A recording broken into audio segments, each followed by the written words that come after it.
Former chairman of Pension Reforms Tax Team, Abdurrashid Maina, to be remanded in correctional custody.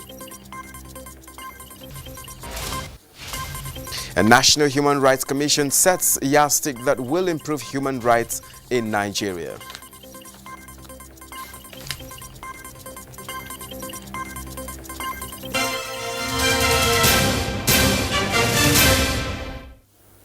Well, thank you very much for joining us. Nigerians at home and in the diaspora have been reassured of the unshakable resolve by the federal government to do everything within the limit of the law to support, protect and encourage them to prosper in the pursuit of their legitimate means of livelihood.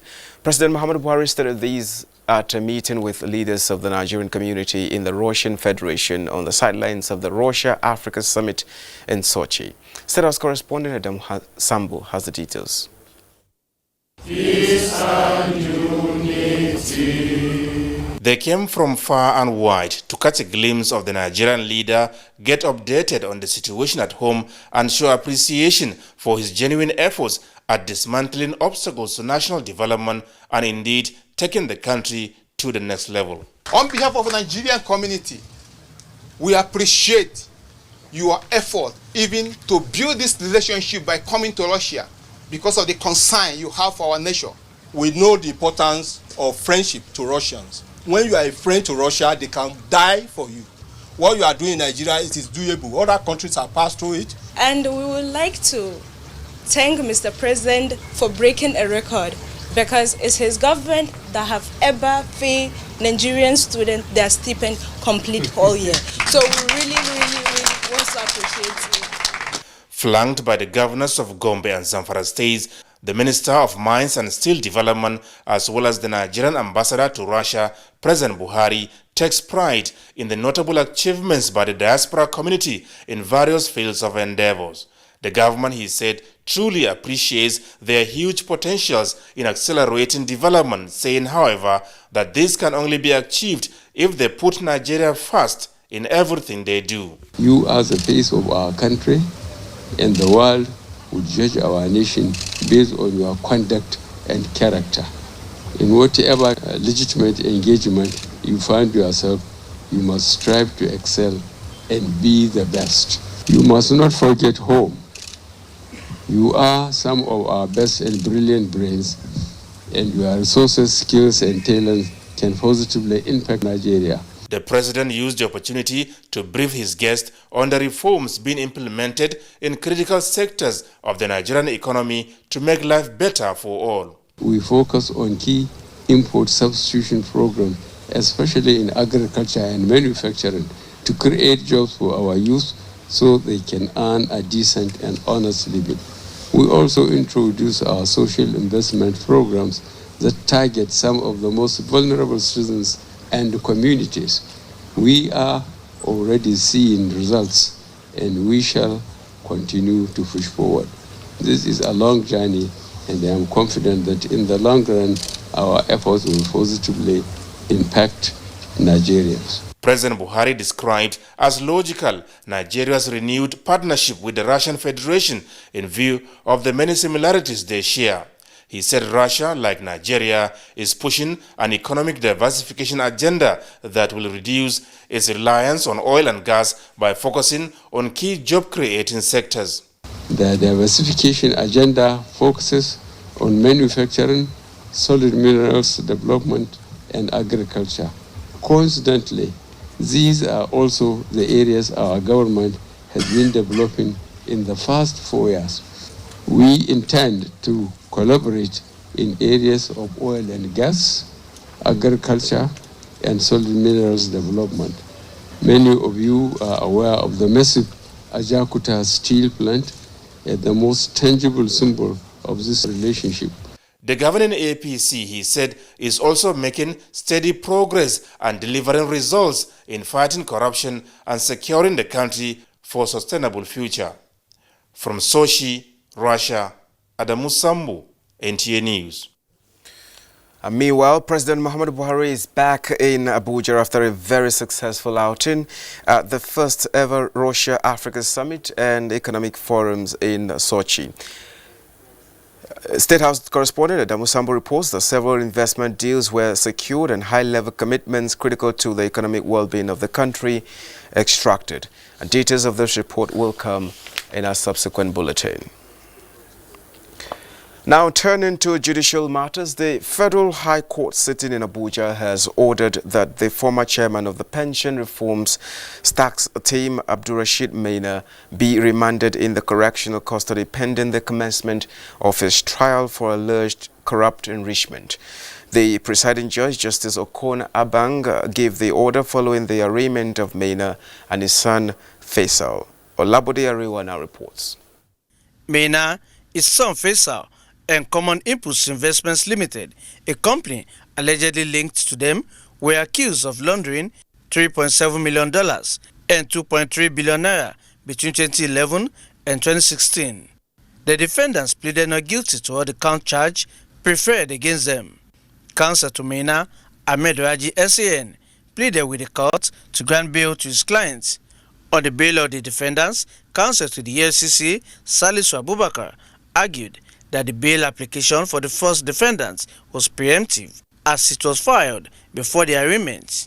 The court granted adjournment and ordered that Maina be remanded in correctional custody until the 30th of October, when Maina's trial is expected to commence. Maina's son Faisal was arraigned on 3 counts charge of allegedly concealing 230 million naira. He is to be remanded in police custody until the 6th of November. The court refused us to take in our bail, so motu, saying that once he has not been arraigned, we cannot file an application. We were ready for the trial today, not because they objected. We have our witnesses involved. Meanwhile, the court has dismissed the suit filed by the Center for Awareness and Justice, seeking to annul President Muhammadu Buhari's appointment of Ahmed Rufai Abubakar as the Director General of the National Intelligence Agency. Justice Okon Abang held that the appointment was within the constitutional powers of the President, pointing out that the matter was filed out of time. In Abuja, Olabode Arewa, NTA News. In the meantime, the Supreme Court has upheld the election of Nyesom Wike as governor of Rivers State. In a unanimous decision, the 7-man panel led by Justice Ejembi Eku upturned the decision of the Court of Appeal. The governor approached the Supreme Court after the Court of Appeal has upturned the decision of the Rivers State Governorship Election Petition Tribunal, which upheld the election of Governor Nyesom Wike. The court upheld the 2 appeals brought before it by Governor Wike. In order to ensure that the country improves on its human rights obligations, National Human Rights Commission has put together the concept note on annual human rights summits, and Omeka Marachuku reports. Over the years, the country has been facing a number of challenges with respect to fulfilling its regional and international human rights obligations, despite attempts by the National Human Rights Commission in this regard.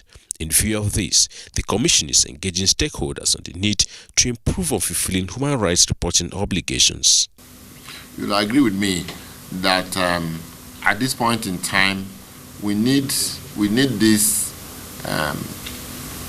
at this very point in time in our history, because there are so many human rights challenges facing us in the country.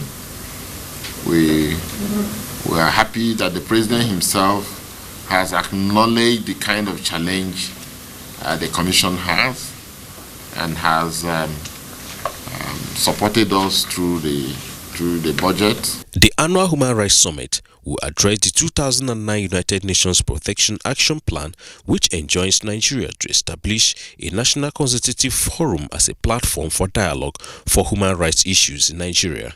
In Abuja, Omeka Marachuku, NTA News. The Niger Kogi Command of the Nigerian Customs Service has intercepted a diesel tanker used for the importation of foreign rice into the country, brought through its axis. The Comptroller of the Command, Yusuf Abba Kasim, disclosed this while conducting newsmen round its warehouse in Mina. Fatima Usman reports that the command also briefed newsmen on its activities in the 3rd quarter of 2019. The DAF diesel tanker conveying foreign rice was apprehended at Diko Junction after coming into the country. On our own, we'll boost intelligence gathering so that we can catch them. Other seizures done during the month of October are yet another 950 bags of rice in one DAF 10-tire truck, 4 Toyota Corolla saloon cars conveying a cumulative of 135 50 kilograms of foreign rice, and another 397 bags discovered within the forest suspected to be hidden by smugglers. Other seized items are 2 Toyota RAV4, 4 Toyota Corolla, a Peugeot 207, as well as Mazda Primacy cars. It is worrisome to note that some Nigerians remain unrepentant, even as they continue to lose. The command further gave highlights of its activities in the third quarter to include the seizure of 3,521 50 kg of foreign rice with a duty value of 62 million, 29 vehicles with duty value of 32 million, and 1,018 bales of second-hand clothing. The command, popularly known as Niger Kwara Kogi Command, is now Niger Kogi Command, following autonomy granted the Kwara Axis in July this year. In Mina, Fatima Usman, NTA News. Illegal refiners and other criminal elements across Nigerian waterways have been warned to desist from it or be ready to face the law. Commander NNS Jubilee Commodore Monday Onuhire gave the warning in Ibeno local government area, Akwa Ibom State, while handing over 257 drums of suspected illegally refined AGO to Nigerian Security and Civil Defense Corps. Calvin Samuel reports.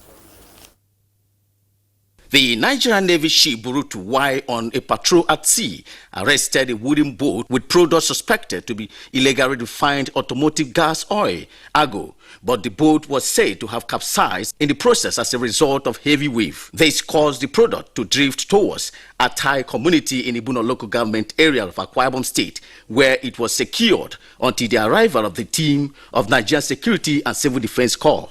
Presenting the 257 drums to the main of the Nigerian Security and Civil Defense Corps, the Executive Officer NNS Jubilee, Navy Captain Adedotun Ayo, says the arrest was in line with the Chief of Naval Staff's directive in ensuring safe and secured waterways that will enhance the economic growth of the country. The activities of these illegal refiners is of great damage to the environment and cease from operating illegal refineries.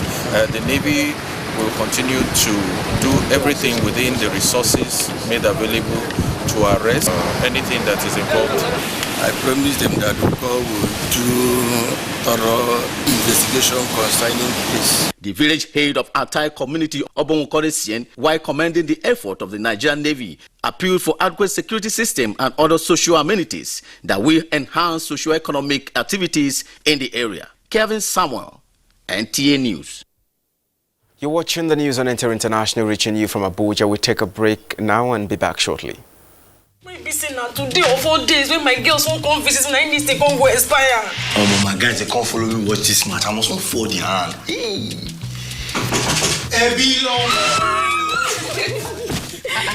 Babe, what's happening now? Sorry to disappoint you, but my subscription don't expire.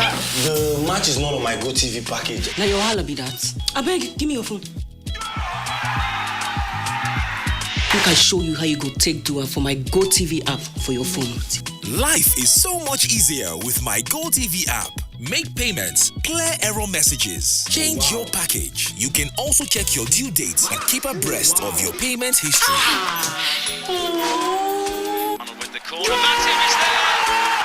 The new My GoTV app is everything you need in one place. So what are you waiting for? Download My GoTV app now from Google Play or App Store to enjoy the easy life. GoTV. Live it, love it. NTAI has gone mobile. Catch your favorite programs anywhere in the world by going to Play Store on Android and App Store on iOS. Search for Vision TV UK. Download and and install. Then you're good to go.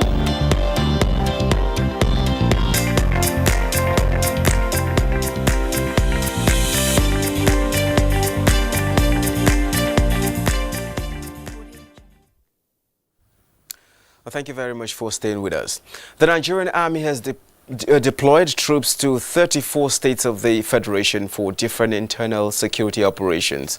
The Chief of Army Staff, Lieutenant General Tukur Buratai, announced this in a message at the graduation of the Indigenous Language Proficiency Course 6. Defense correspondent Ismail Musa reports. In view of the nature of emerging crime and proliferation of sophisticated weapons in the country, the Nigerian Army is exploring a multifaceted approach to combat challenges of insecurity across the country through enhanced intelligence. Ability of troops to adequately and professionally respond to these security challenges depends on reliable intelligence, which is partly contingent on the ability to communicate with the local populace.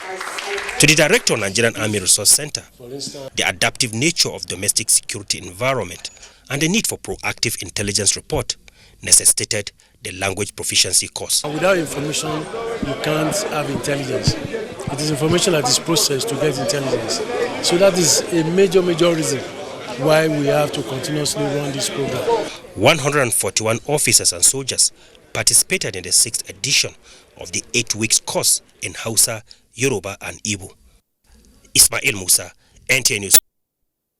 At the meantime, Minister of Defense Major General Bashir Magashi says priorities given in the 2020 budget estimate for the defense sector to enhance operational capabilities of the Nigerian Armed Forces.